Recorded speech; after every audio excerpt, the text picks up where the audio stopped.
আরে ঘনা, তুই এখানে কি করছিস? না তুই ভালো বাজিয়েছিস, কিন্তু এত রাতে তুই এখানে কি করছিস? যা বাড়ি যা, বাড়ি যা, বাড়ি যা, বাড়ি যা।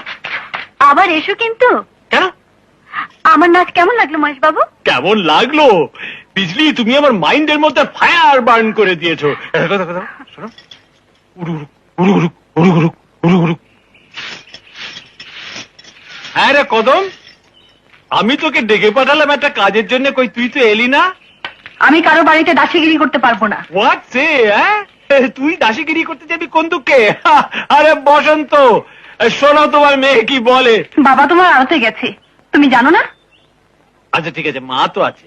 মা বাড়িতে নেই, ঘাটে গেছে জল আনতে। জল আনতে? জল?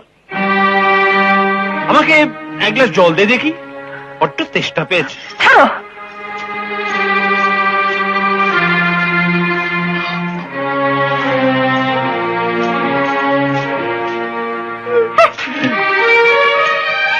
অ্যাংরি হয়ে গেলি? তুই রাগলে না তোকে রোজ ফ্লাওয়ার মানে গোলাপ ফুলের মতন দেখায়, কিন্তু তোর এই বিউটিফুলনেস ঘনশ্যামটা বুঝলো না। সে তুই ঝুমুরবালির পেছনে গুড়গুড় করছে। সে যা খুশি তাই করুক, তাতে আমার কি? Good girl, very good girl. যা বলেছিস। ঘনশ্যাম কি করল না করলো আমি চলি।